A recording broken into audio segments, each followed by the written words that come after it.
Mengíbar y para mí es un gusto recibirles en este espacio Horizontes RNA. Les invito a que se mantengan muy atentos de los próximos 30 minutos porque tenemos contenido muy interesante para todos ustedes. Compartimos con ustedes los titulares de este programa. Este día en Horizontes RNA les comentamos cómo en Francia se celebró el 130 aniversario de la emblemática Dama de Hierro, la Torre Eiffel. Además, les comentamos cómo en Rusia convirtieron un Bentley, un auto de lujo, prácticamente en un tanque de lujo. Los comentarios más adelante en Horizontes RNA.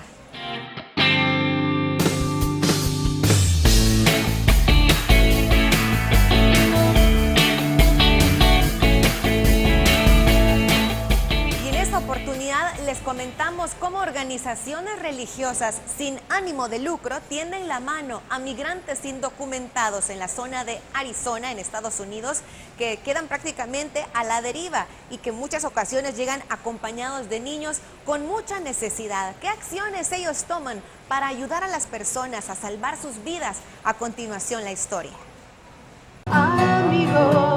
El sonido de la música y el pedaleo de los triciclos contrasta con el de silencio de los migrantes que son detenidos con sus familias en la frontera sur de Estados Unidos.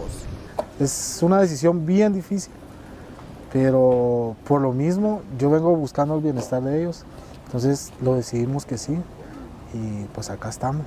Osiel Sarceño, de 29 años, de Jutiapa, Guatemala, emprendió esta travesía que dice le generó una deuda de $8,000. El migrante inició el viaje el pasado 27 de abril junto a su esposa, sus hijos de 10 y 6 años.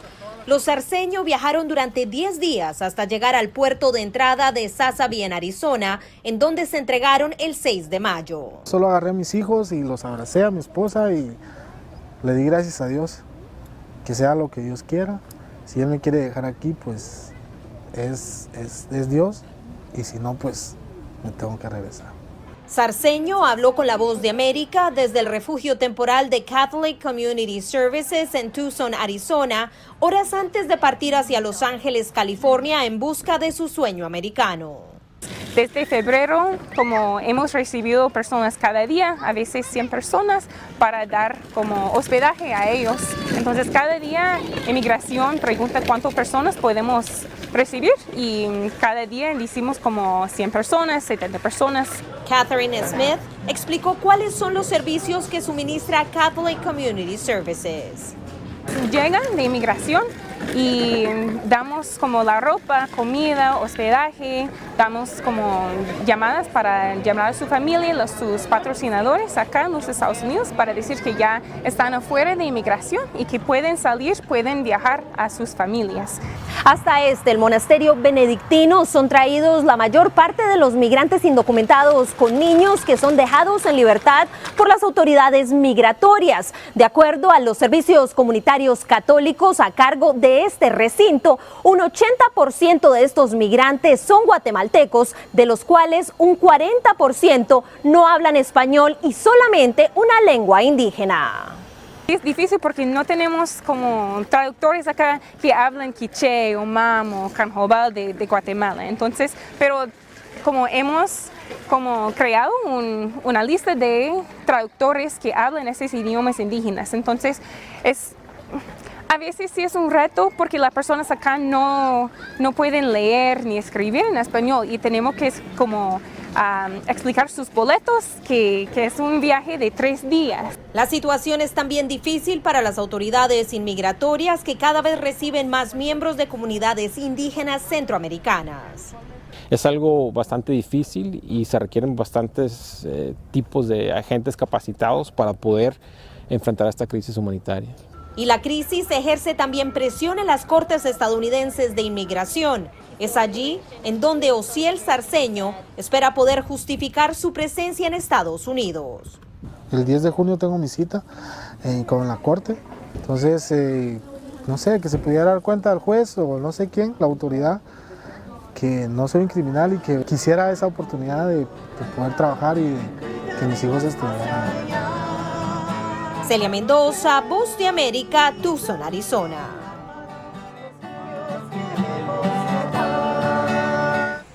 Y hablando también de temas relacionados con la migración irregular, el Papa Francisco ha dado un paseo a unos niños recién llegados a Italia provenientes desde Libia.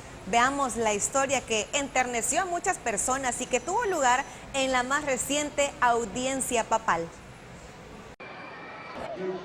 El Papa Francisco ha dado un paseo en su papamóvil a 8 niños migrantes recién llegados a Italia desde Libia.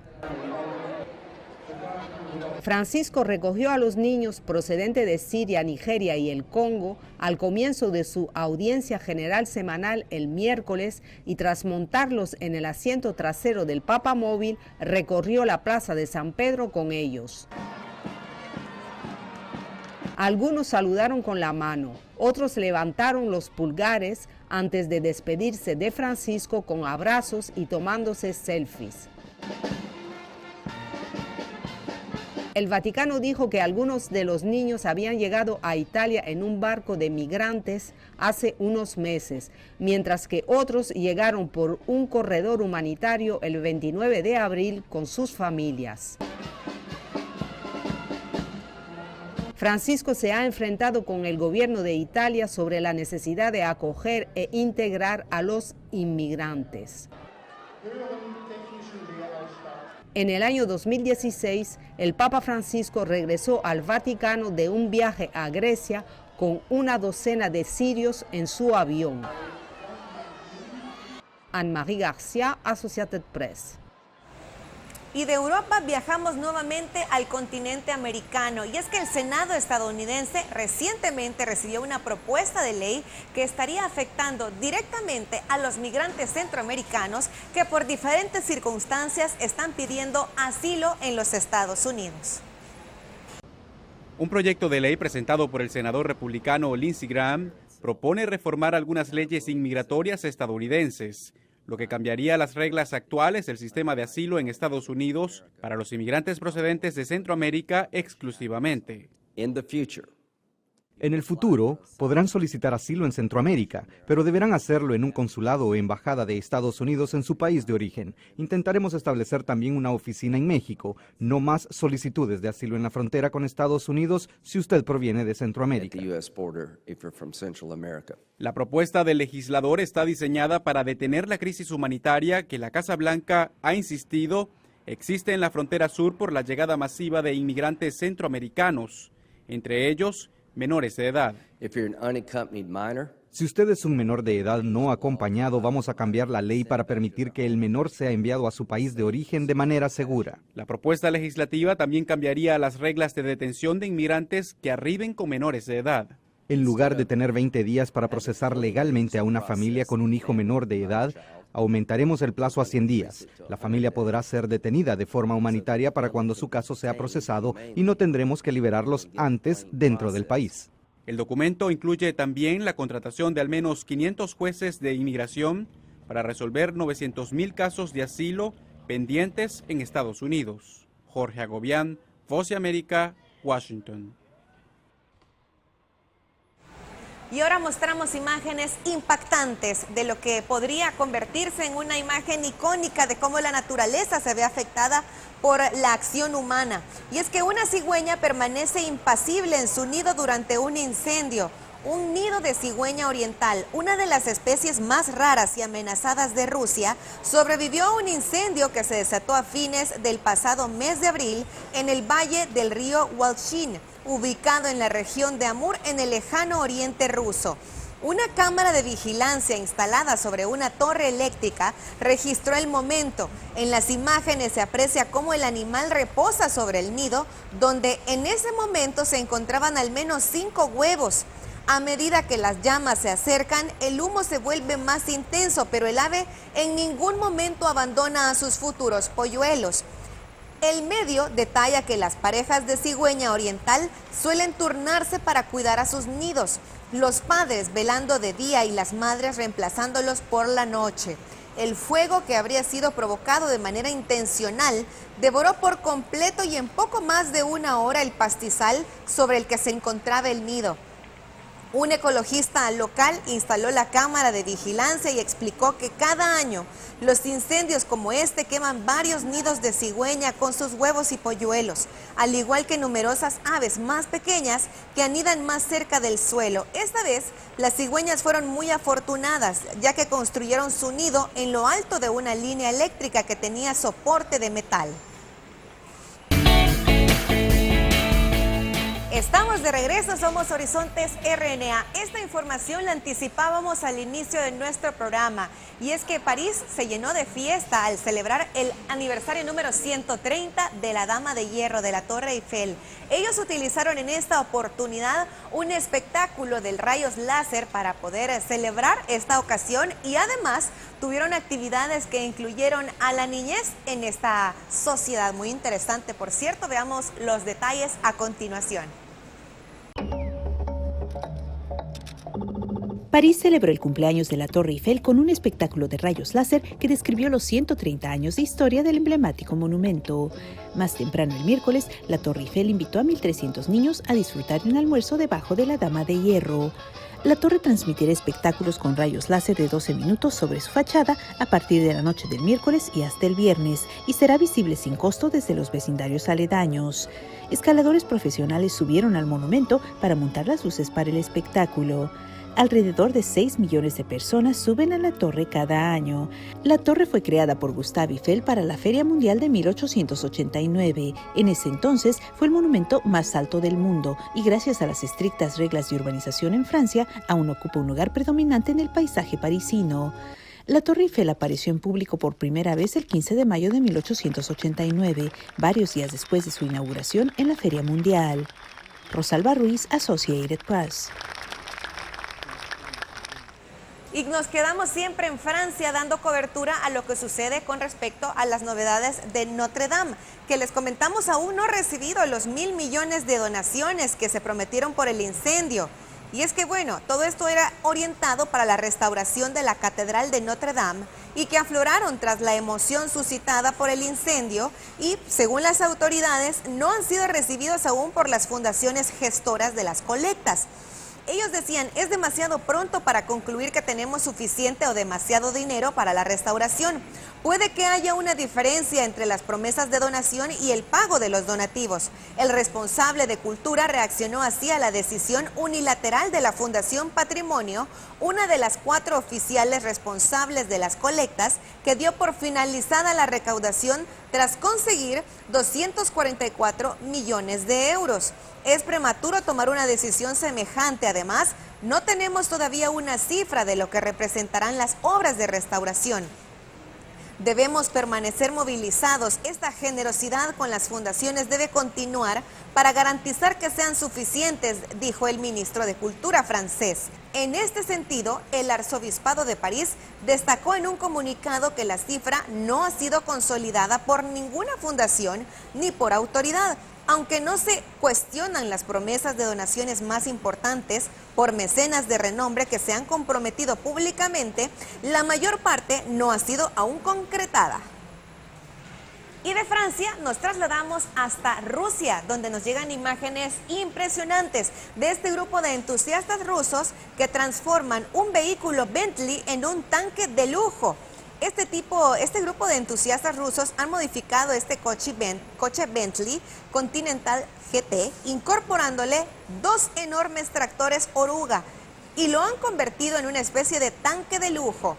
Los creadores del tanque, al que ellos mismos han denominado Bentley Ultra Tank, revelaron algunos detalles de su ensamble y registraron su primera prueba de conducción en un video publicada esta semana en el canal Academic en YouTube. A pesar de tratarse de la primera prueba, este suntuoso híbrido demostró algunas de sus capacidades de maniobrabilidad. Logró desplazarse con facilidad por terrenos accidentados, superó algunas colinas de mediana altura y alcanzó una velocidad cercana a los 50 kilómetros por hora. Sin embargo, durante un giro, la banda flexible de una de las orugas se salió, lo que dejó sin movilidad al ultratanque por varios minutos. Y sobre las actividades que está desarrollando la NASA, pues no solamente están orientadas a la exploración espacial, sino también a la exploración de energías alternativas que les puedan ayudar a hacer más eficientes sus procesos y sus proyectos investigativos. En estos momentos se sabe que la NASA se encuentra financiando una nueva aeronave totalmente eléctrica que no emite gases de efecto invernadero. Algunos de sus investigadores de la Universidad de Illinois están trabajando en un nuevo proyecto financiado por la NASA. Consiste en la creación de una nueva aeronave totalmente eléctrica que usa combustible alternativo y no genera emisiones de gases de efecto invernadero. Los avances en sistemas de motor han incrementado la eficiencia de los últimos vuelos durante las últimas décadas, pero la dependencia de combustible de hidrocarburos hace que los costos de explotación de las aeronaves sean volátiles y los aviones sigan contribuyendo a las emisiones de gases de efecto invernadero. Para resolver estos problemas, la NASA junto a estos especialistas proponen la idea del uso de fuentes de energía sostenible en vez de combustibles fósiles para las aeronaves comerciales, con esta vista puesta en la introducción de los nuevos sistemas de propulsión basados en electricidad. La agencia espacial proporcionará $6 millones para la investigación durante los próximos 3 años. Esencialmente, el programa se centra en el desarrollo de un avión totalmente eléctrico que utiliza hidrógeno líquido y criogénico como método de almacenamiento de energía. Así lo explican algunos que forman parte de este proyecto de los investigadores principales. Estamos de regreso, muchísimas gracias por estar pendientes de Horizontes RNA. Nos enfocamos ahora en el estudio que ha sido llevado a cabo por un grupo de investigadores en el Reino Unido, que habla sobre las implicaciones que podrían tener cierto tipo de abejas que han sido expuestas a pesticidas. Veamos los detalles a continuación. Investigadores del Colegio Imperial en Londres descubrieron que la exposición al pesticida neonicotinoide imidacloprid limita seriamente la capacidad de una abeja para alimentarse. Volaron apenas un tercio del tiempo y la distancia que volaron las abejas no expuestas. Es una disminución drástica en su forrajeo y en su autonomía de vuelo, y eso puede significar que cuando las recolectoras salen, no pueden llegar a lugares a los que antes podían llegar, no logran regresar a la colonia. Las abejas son polinizadores esenciales, no solo para las flores silvestres, sino para los cultivos de los que dependemos los seres humanos para nuestra alimentación. Por lo tanto, cualquier factor que comprometa el rendimiento de vuelo de una abeja podría impactarnos directamente. Conocer las distancias, la velocidad y la forma en la que las abejas vuelan cuando se exponen a estos pesticidas nos ayuda a entender cuán capaces son de traer alimento de vuelta a la colonia y el nivel de polinización que pueden dar a los cultivos y a las flores silvestres. El estudio utilizó un molino de viento experimental con abejas conectadas con pequeños imanes pegados en su tórax o abdomen. Los insectos expuestos a neonicotinoides parecían volverse hiperactivos y se mostraban desgastados. Los investigadores advierten que el pesticida podría reducir el área en que las abejas forrajean y su capacidad de polinización hasta en un 80%. Miguel Ángel Rivera, Voz de América. Compartimos con ustedes imágenes impresionantes de algo que sucedió con un jugador de fútbol australiano que salvó a una niña de 2 años. Les comentamos que un jugador de fútbol australiano llamado Alex McLeod salvó el pasado sábado a una niña de 2 años que se coló en el campo en un pleno partido entre 2 universidades. Según aprecia en este video publicado en YouTube, en esta grabación de pocos segundos de duración se ve cómo la pequeña irrumpe en el terreno de juego y se pasea por el césped sin que los deportistas se percaten de ello, lo que provoca la preocupación del público. Tras unos segundos de incertidumbre, uno de los jugadores se da cuenta de lo que sucede y justo en el momento en el que iban a percibir un pase, agarra a la niña en brazos y la pone a salvo, entregándosela a un hombre fuera del campo. La acción fue aplaudida por los presentes, que temían por la seguridad de la pequeña, ya que en esta modalidad deportiva se caracteriza por un gran contacto físico y placajes constantes. Aplausos y reconocimiento para este jugador de fútbol que salvó el día con esta niña, pero al llamado de atención también a los padres que han descuidado a la niña sola y sin supervisión.